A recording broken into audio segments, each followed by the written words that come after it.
conte de Madame Lafleur et de Ange Lumia, partie 3. Le miroir brisé et l'aube de l'alliance. Le jardin suspendu avait fleuri, mais un dernier voile restait. On l'appelait le miroir brisé. Il ne se trouvait pas dans un palais ni au fond d'une grotte. Il existait dans le regard que chacune portait sur elle-même quand personne ne regardait. Un miroir qui ne reflétait pas le visage, mais la vérité que l'on refusait de voir. Une nuit, le silence du jardin se fendit en 1000 éclats de lumière. Le miroir brisé s'éleva au centre, flottant entre ciel et mer, entre fleurs et foudre. Sa voix n'était pas une voix. C'était un écho de toutes les phrases qu'on s'était dites pour se diminuer. Tu es trop. Tu n'es pas assez. Si tu montres ça, on ne t'aimera plus. Les quatre se présentèrent devant lui. Madame Lafleur, la douceur enracinée, la fleur rare des profondeurs, la sirène guerrière, Ange Lumia, le champ de lumière, Ange Kayatel, le gardien des éclairs. Le miroir les regarda une à une, et dans chaque éclat brisé, il montra la part cachée. Devant Madame Lafleur, le miroir montra la femme qui avait envie de hurler, de mordre, de poser des limites sans s'excuser. Elle recula. Ce n'est pas moi, murmura-t-elle, mais la fleur rare posa sa main sur son épaule. Si c'est toi, et c'est sacré, aime-la, ou elle te rongera de l'intérieur. Devant la fleur rare des profondeurs, le miroir montra la petite fille qui avait juste envie d'être bercée, de poser son trident, de pleurer sans ombre. Elle serra les dents. Je ne peux pas être faible si tu ne pleures pas, répondit Madame Lafleur.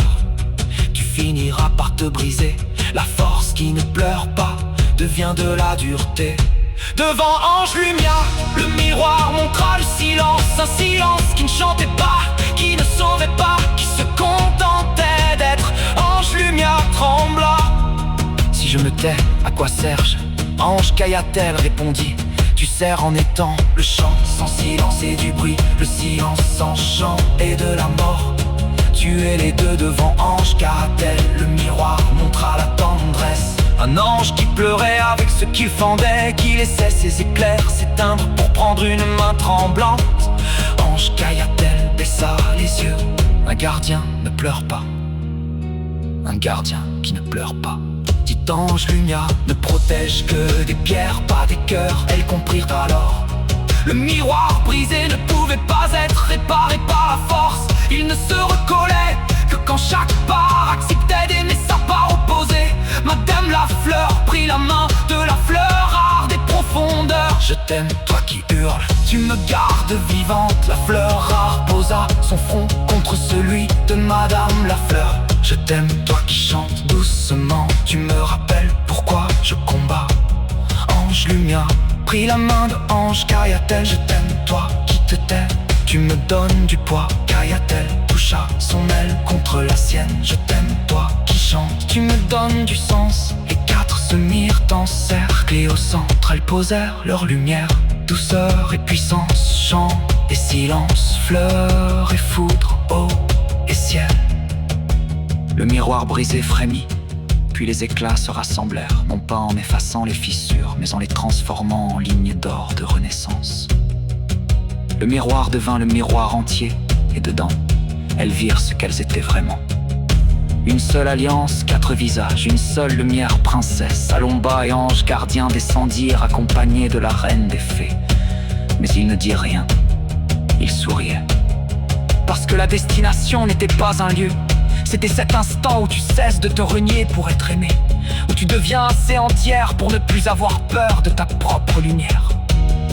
Le jardin suspendu s'ouvrit sur un ciel sans nuit, et les quatre marchèrent ensemble, non pas vers un royaume lointain, mais dans le monde des vivants, pour y porter ce qu'elles avaient retrouvé. La dernière épreuve n'est pas de vaincre l'ennemi dehors, c'est d'aimer l'ennemi dedans. Ce que tu refuses en toi te gouverne. Ce que tu étreins en toi te libère. Quand tu deviens entière, le monde entier se souvient de comment on fait pour être entier. Madame Lafleur, la fleur rare des profondeurs, Ange